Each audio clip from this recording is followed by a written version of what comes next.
tinnitus, fotopsias o flashing o rubor facial.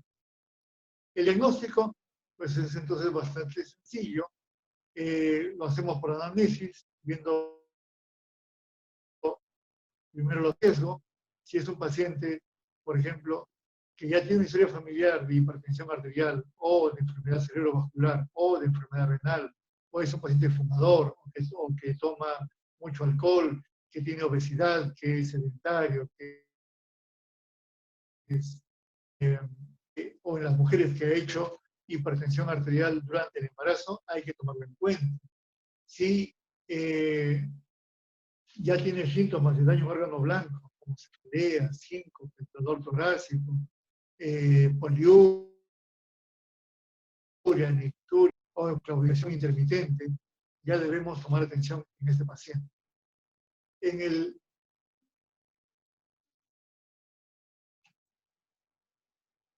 buscar síntomas que sugieran hipertensión secundaria, como lo que hemos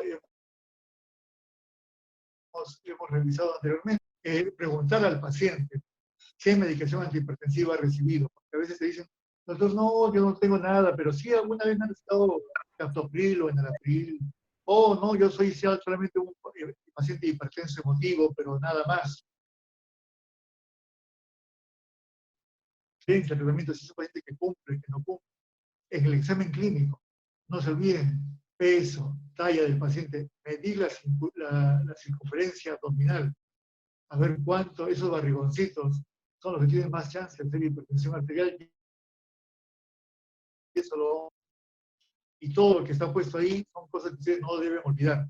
¿Qué exámenes de laboratorio vamos a seguir? Los que están puestos allí. No vamos a repetir por razones de tiempo.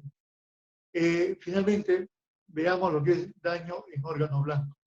Vamos a ver dos tipos de daño en órgano blanco. El daño crónico, como vimos, hablamos de corazón, de cerebro, corazón, riñones y ojitos. ¿Qué vamos a ver en el cerebro? El paciente crónicamente va a ir por cefalea, tinnitus, mareo. En la parte cardiovascular, el hallazgo de un cuarto ruido. En el examen renal, encontrar y en el examen ocular la presencia de retinopatía. Entonces, en esos casos vamos a hablar de daño crónico, perdón, daño agudo en órgano blanco. Porque en el daño crónico, en el daño agudo, ya hablamos de, ya no de cefalea, ya hablamos de, es decir, trastorno del sensorio del paciente, de evidencia de derrame cerebral con trastorno motor, una plegia, una hemiplegia o hemorragia subaracnoidea. En el paciente, en la parte cardiovascular, ya no va a venir con el crónico, en insuficiencia cardíaca, en un síndrome coronario agudo, en edema pulmonar o en una disección de aorta. A nivel renal, ya no hablo de proteinuria o de hematuria, ya hablo de insuficiencia renal. Y a nivel ocular, en la retina, ya no voy a hablar solamente de retinopatía hipertensiva, sino de además un edema como especie de edema cerebral. ¿Por qué hago esta separación de daño en órgano blanco, agudo y crónico? Porque el tratamiento y el enfoque va a ser completamente diferente. En el paciente crónico, mi tratamiento va a ser ambulatorio. En el paciente agudo, tengo que hospitalizarlo sí o sí y manejar para la reducción de la misma. La parte que más le gusta a todos los alumnos es la parte del tratamiento. El tratamiento tiene dos brazos. El no farmacológico, que significa cambiar los estilos de vida, y el tratamiento farmacológico. Cuando hablamos de modificaciones a la dieta, ¿qué hace una dieta no saludable? Es responsable de un 30% de hipertensión arterial. ¿Qué hace la inactividad física? 20%. Obesidad, 30%. El consumo de alcohol provoca no solamente hipertensión arterial, sino hay una cardiopatía alcohólica. El tabaco dañando el endotelio vascular. ¿Y qué tiene que ver el endotelio vascular? Dijimos que un endotelio saludable no permitía que la presión arterial se eleve. Un endotelio saludable permite una buena homeostasis cardiovascular. Comenzamos una dieta muy rica en sodio, pueden ver todo lo que ven ustedes en la pantalla, es bastante conocido para ustedes. Y en estos años, la occidentalización de nuestra dieta ha permitido que tengamos una mayor ingesta de sodio y una menor ingesta de potasio. que todo termina produciendo una sobrecarga de volumen y aumento de la contractilidad de las células vasculares. Si ustedes recuerdan esa diapositiva que decía, ¿de qué depende la presión arterial? Decíamos, depende del débito cardíaco o gasto cardíaco multiplicado por la resistencia vascular.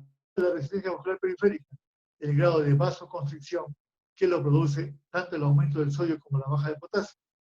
Y en el otro brazo, que está el gasto cardíaco, depende de la precarga que está relacionado directamente con la ingesta de sodio. Es decir, ese simple desbalance entre una mayor ingesta de sodio explica la elevación de la presión arterial. Por lo tanto, suplementos dietéticos de potasio para suplir esa deficiencia de potasio en nuestra dieta va a mejorar los niveles de presión arterial. El segundo punto es la obesidad. La mejoría en estos últimos años de la situación económica de los países ha permitido que haya un mayor acceso a los alimentos. Y la obesidad es la responsable en todo el mundo de la hipertensión arterial. Si me siguen, donde está mi flechita, acá está, señalando que los adipocitos, que son parte de la grasa abdominal, son responsables de producir ¿qué cosa? Interleuquina 6 y factor de necrosis tumoral. ¿Y por qué lo remarco? Porque ambos son hipertensión arterial. Pero ahora que estamos viendo el COVID-19, verán ustedes que muchos de los pacientes con COVID-19 que fallecen son pacientes obesos. ¿Y por qué están falleciendo los obesos? Porque tiene adipocitos que son capaces de provocar o de producir estos inflamatorios, como la interleuquina 6 y el factor de necrosis tumoral. Van a leer ustedes por ahí que muchos de los pacientes que fallecen con COVID-19 fallecen en lo que es citoquina. Quiere decir que estos pacientes producen una cantidad exageradamente alta de citoquinas. ¿Cuáles? Dentro de ellas la interleuquina 6. Y hay medicamentos actualmente diseñados en la lucha contra el COVID-19 para bloquear la interleuquina. La obesidad no solamente es estética. Esa pancita de chelero no solamente es estética. Esa grasa no es solamente grasa. Tiene la facultad de producir hormonas. Algunas de ellas, como la interleuquina 6, el listado de Darwin y la interleuquina 6, es responsable de una hiperreactividad inflamatoria que termina con la necrosis y muerte del paciente. Estos sustancias inflamatorias también provocan lo que se llama resistencia a la insulina, que como ustedes van a ver, terminan provocando o severo para enfermedad cardiovascular. En cuanto al ejercicio, hemos dicho de que el balance de los vasoconstrictores y los vasodilatadores es importante en la hipertensión arterial. ¿Cuándo se produce?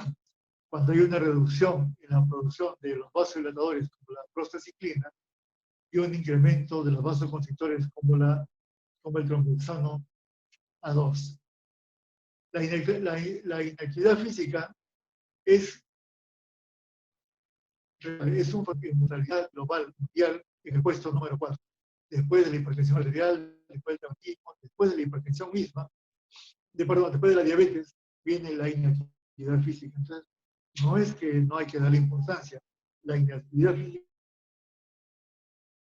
es no solamente hacer ejercicio, no solamente nos va a mejorar la pancita, sino va a mejorar la masa muscular, disminuye no solamente la grasa subcutánea, sino esa grasa mala, que hemos dicho que es la grasa visceral, y disminuye además el estrés oxidativo.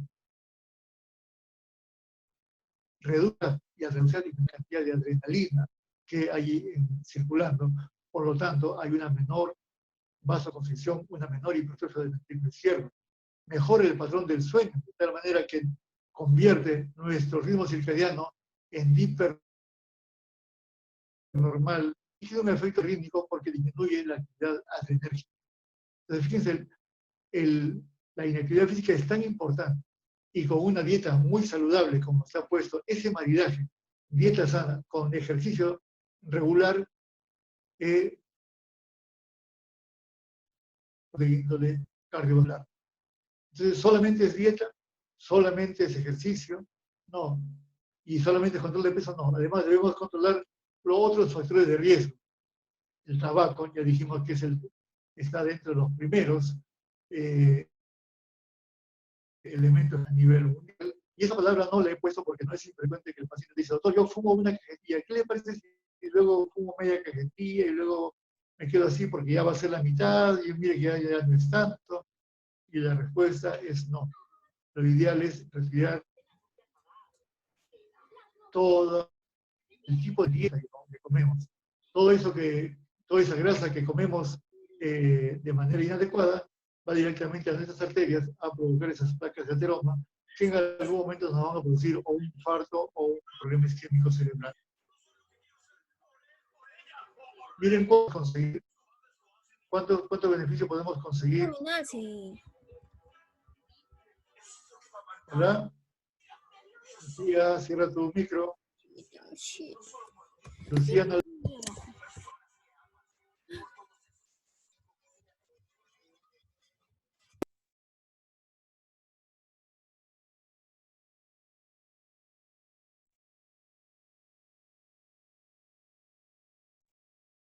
Muy bien, el beneficio que conseguimos al reducir de peso, al hacer una buena dieta,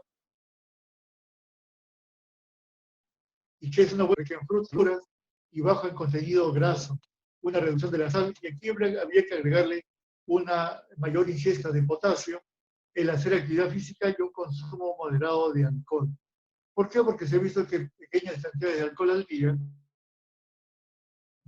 pueden ser beneficiosas.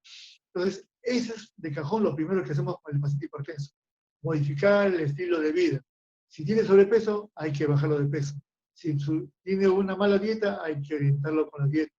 Si si fuma o si toma, hay que retirar. En cuanto al tratamiento farmacológico, tenemos algunos principios que son básicos. Primero, comenzar con dosis bajas del tratamiento elegido. Hay que planificar una reducción de la presión arterial de tipo gradual. A veces llega el paciente con un parámetro a 120 con mucha facilidad. Por eso va a provocar una alteración hemodinámica severa del paciente y en lugar de mejorar, se va a sentir peor. Comprobar la respuesta del paciente cada 4 o 6 semanas. Favorable o aparecen efectos adversos, hay que cambiar el grupo del medicamento. Es decir, si me va mal con captopril, no se lo voy a cambiar pues enalapril. Si me va mal con valsartán, no lo voy a cambiar a valsartán, tengo que cambiar el grupo farmacológico. En lo posible usar fármacos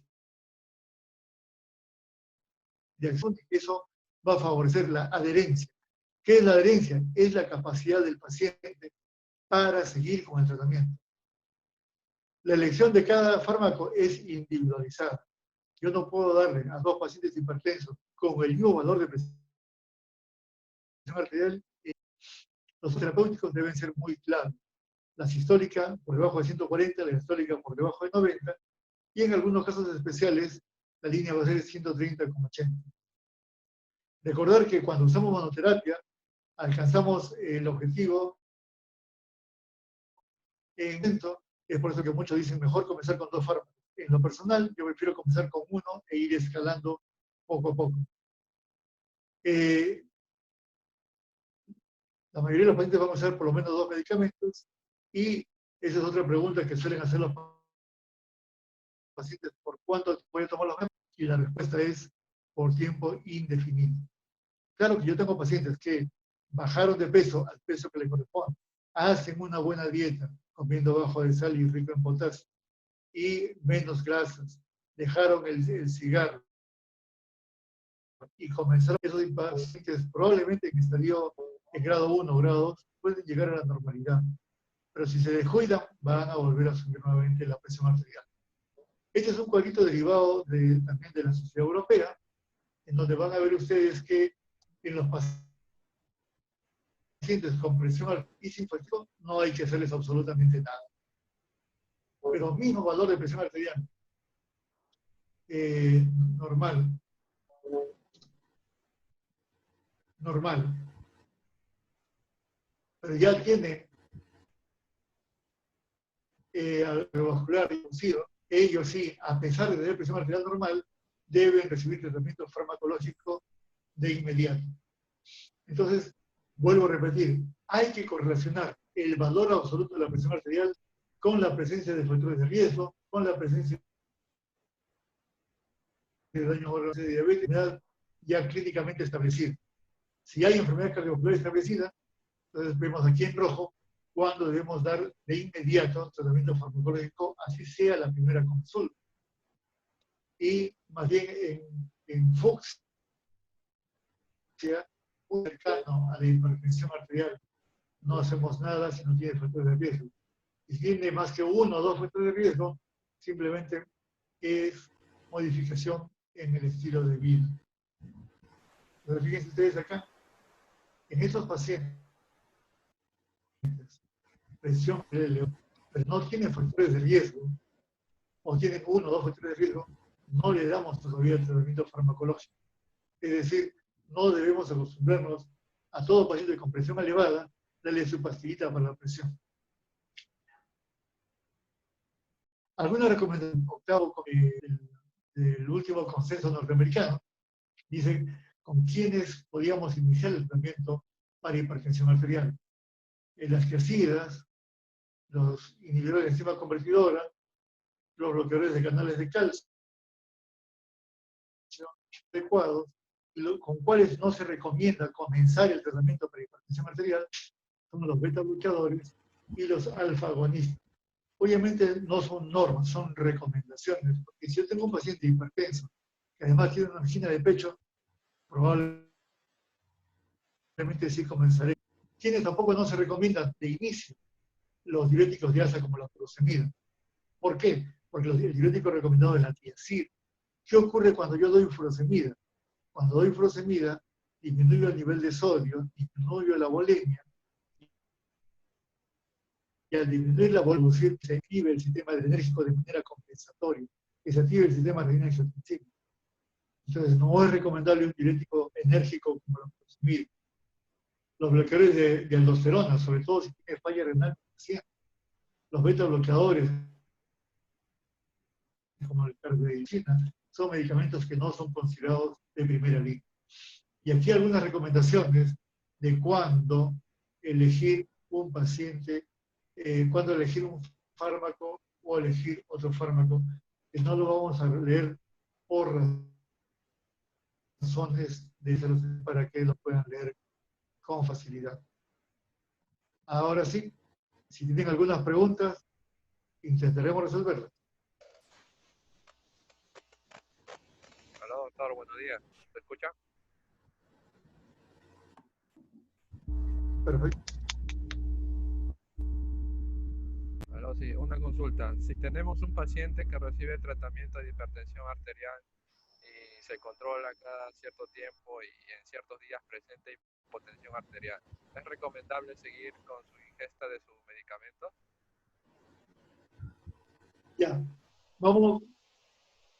Vamos a definir dos cosas. La clase es sobre semiología de la hipertensión arterial.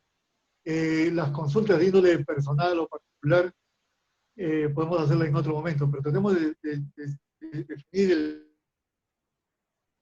el tiempo que estamos para la clase que es hipertensión, un poco de fisiopatología. En cuanto a tu pregunta, habría que probablemente que reevaluar el tratamiento, porque si hace hipotensión arterial, habría que ver qué está ocurriendo. De repente los medicamentos no son los más adecuados, y lo que yo haría sería consulte, mi paciente tiene una presión adecuada, tanto en posición sentada, echada y parada, y está normal, y luego yo certifico, o el paciente refiere que hace hipotensión arterial en domicilio, le haría seguramente una prueba de mapa para certificar eso, y luego reevaluar la terapia. Eso suele ocurrir en los pacientes que, mal llamados emotivos, el médico lo ve siempre con la presión elevada en el consultorio, él lo medica y luego en casa, cuando la presión se normaliza, recibe además el tratamiento antihipertensivo y termina produciendo hipotensión simpática. Entonces, cuando ocurre el caso que tú me estás contando, habría que reevaluar el diagnóstico y la terapia. y el mapa sería probablemente una de las pruebas que habría que hacer con este paciente. Chao, todo. Gracias y disculpen.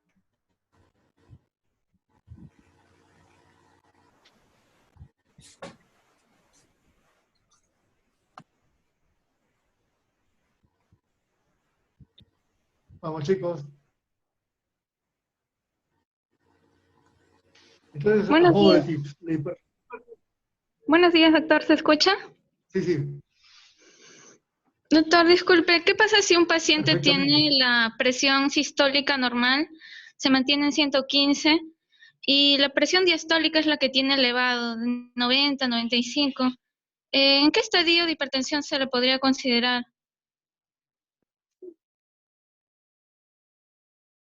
Ya, esa es una muy buena pregunta. Cuando tú tienes una diferencia entre vamos a suponer, en el caso tuyo en particular, es muy clarito. La hipertensión arterial, el estadiaje, va a depender de la presión más elevada. Si la sistólica es más elevada que la diastólica, entonces usaré la sistólica y no la diastólica. Por ejemplo, ¿estás viendo la pantalla?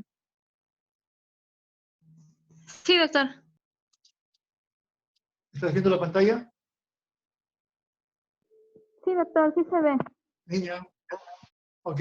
De acuerdo a tu Sí. pregunta, 115 estaría en este nivel de presión arterial óptima, ¿verdad? Pero tu 95 cae ahora en el puntero, a nivel de la diastólica. Entonces, esto corresponde a hipertensión grado 1. Tu diagnóstico sería hipertensión arterial diastólica grado 1. Si, por ejemplo, tiene el paciente 170, por ejemplo, con 90 corresponde a estadio grado 1 y 170 corresponde a hipertensión estadio grado 2. El estadiaje de este paciente, de este ejemplo, 170 con estadio grado 2.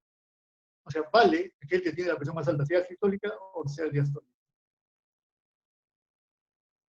Ah, ya, doctor, gracias. Buena pregunta. ¿Alguna otra pregunta?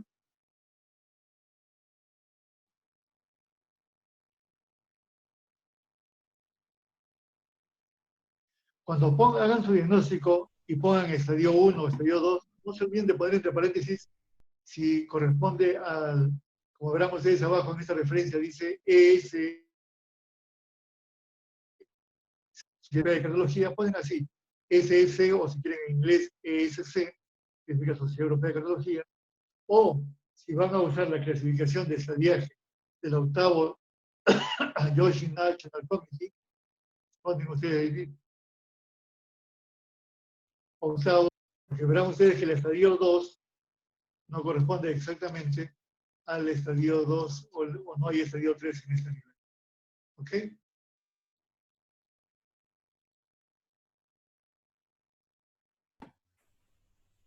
Doctor, una consulta. ¿Otra pregunta? Sí. Bueno, en el caso, por ejemplo, de personas que no tienen brazos, se le toma la presión en la pierna, ¿no? Pero si se da el caso de que la persona no tiene las 4 extremidades, ¿dónde sería recomendable tomarle la presión? Cuando eso ocurre, la presión invasiva. No hay manera de tomar la presión arterial en una arteria. ¿Qué arteria te quedaría? La arteria carótida. Y no le vas a poner el brazalete en el cuello para iniciar al pobre paciente. Cuando eso ocurre, lo cual es felizmente muy inusual, no hay que tomar lo que se llama la presión invasiva. Hay que colocar un catéter en la arteria para que te dé el valor de la presión arterial. Esa es otra forma de tomar la presión arterial que no le hemos considerado hoy día. No es parte de la... Cuando hay un paciente críticamente enfermo, muchas veces cateterizamos una arteria para tener en tiempo real el valor de la presión arterial. Si ustedes van a las unidades de cuidados intensivos, van a ver de que los pacientes se les coloca un brazalete y se programa para tomar la presión arterial 10 o cada 15 minutos según el requerimiento del médico. Pero cuando uno le coloca una línea arterial, le da la presión en tiempo real. Y eso lo usamos en los pacientes que están inestables desde el punto de vista hemodinámico. Gracias, doctor. Ahora, la presión arterial, cuando ustedes lean cómo tomar la presión arterial, en la primera consulta debe tomarse en el miembro superior derecho, en el miembro superior izquierdo y también en los miembros inferiores. Para eso, generalmente se toma sobre todo en el muslo y se requiere un brazalete especial, porque el muslo es mucho más grueso que un brazo. Y cuando no tenemos, utilizamos sí la pierna, como tú dijiste hace un rato, la pierna. Habitualmente no usamos la pierna, es el muslo. Pero si no tengo el brazalete lo suficientemente ancho y largo para colocar el estetoscopio en la arteria poplitea, lo utilizo en la pierna y coloco mi estetoscopio en la arteria pedia.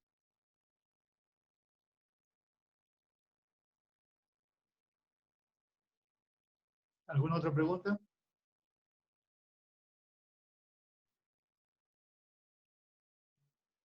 Chicos. Doctor, buenos días. Disculpe, sobre el pozo auscultatorio, ¿se da después del primer ruido? Perdón. O sea, de los ruidos de Korokov. El bien? hiato auscultatorio, el pozo Korokov. No, te escucho Korokov. ¿Te refieres a estos ruidos? Sí, el hiato auscultatorio. ¿En qué momento se da? ¿Después del primer ruido? Porque O sea, Korokov fue un cardiólogo ruso que a finales del siglo XIX describió esta secuencia de los ruidos cuando se toma la presión arterial no invasiva. Entonces, él fue el que nos dijo de que se considera presión arterial sistólica cuando el primer latido, y cuando el latido termina, a eso le llamamos presión arterial diastólica. ¿Esa es tu pregunta? Porque no te escuché bien. No, sobre el hiato auscultatorio, el pozo auscultatorio, ¿es siempre después del del primer ruido? Sobre el pozo auscultatorio. ¿Pulso auscultatorio? El pozo o hiato, que es donde se da un silencio. Ok. Ahí puede haber efectivamente lo que se llama un silencio auscultatorio. ¿Qué es un silencio auscultatorio o hueco? ¿Qué van a leer bien cuando vean cómo se toma la presión arterial? No es infrecuente que cuando yo le pregunto a mis alumnos hasta cuánto se eleva la presión arterial cuando yo la voy a tomar, o sea, hasta cuánto insuflo. Entonces, algunos me dicen hasta 150, otros me dicen no, hasta 100. Y eso no es así. Porque si yo insuflo hasta 180 y la presión arterial... ¿Hola? ¿Hola? Sí, doctor, lo escucho. Y si yo insuflo... Ya. Sino que estoy escuchando. Si yo escucho, si yo pongo insuflo solamente hasta 180 y la presión de mi país es 200, va a aparecer mucho después el primer latido. Y eso se llama hueco auscultatorio. Por eso, ¿cómo es que debo, hasta cuánto debo insuflar? Y eso cuando yo empiezo a tomar la presión arterial, debo ubicar ¿qué cosa? Debo ubicar primero el pulso humeral. Pongo mi mano izquierda en el pulso, o mis dedos en el pulso humeral, y comienzo a insuflar. Comienzo a insuflar y comienzo a subir la presión arterial. Comienza a subir, desaparece. Una vez que se desaparece, yo veo en cuánto es. Por ejemplo, desapareció en 160, ok, debo insuflar hasta 180. Si desaparece en 200, debo insuflar hasta 220. La otra manera de hacerlo es no colocando los dedos, sino colocando de frente el estetoscopio. Cuando comienzo a insuflar, voy a ver que va a aparecer en algún momento los latidos. Por ejemplo, aparecen en 80. Si voy insuflando, si voy escuchando en 100, 120. Si desaparecen en 130, yo voy a subir 20 milímetros más mi columna de mercurio. Y luego comienzo a 2 milímetros, lo que dice la norma es 2 milímetros de mercurio por segundo. Y a esperar la aparición del primer ruido de Korokov. Pero si yo veo que no desaparece hasta 200 o no desaparece hasta 240, yo sigo insuflando hasta que desaparezca. parece. Una manera de evitar el hueco ocultatorio, que nos da una falsa idea de la presión arterial, es insuflar adecuadamente, o con el palpatorio o con el ocultatorio durante la insuflación.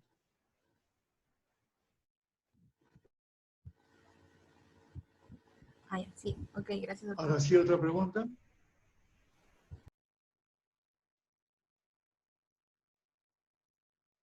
Bueno, chicos, les dejé con la delegada algunas preguntas que espero que lleguen a mi correo para la calificación.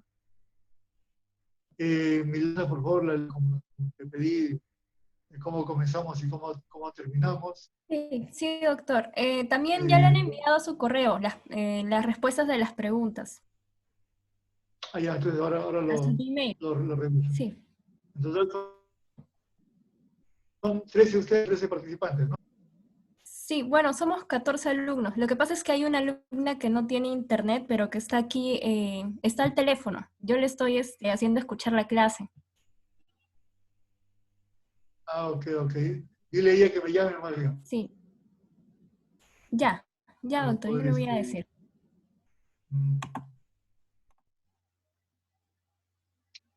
Listo, mi grupo de práctica con ustedes hasta las 4 de la tarde, ¿no? O 3:30. ¿Cómo quedamos con mi grupo? Doctor, buenos días. Sí, quedamos a las 4 para la exposición. Correcto, porque creo que tienen clase a las 5. No, ¿tienen clase a las 5 hoy día? No, ayer fue, ¿no? Ayer fue, sí. Ya, a las 4 entonces. Listo. Gracias, chicos. Gracias a Hasta luego. usted, doctor. Gracias. Hasta luego. Gracias, doctor. Gracias, hasta luego, doctor. Gracias.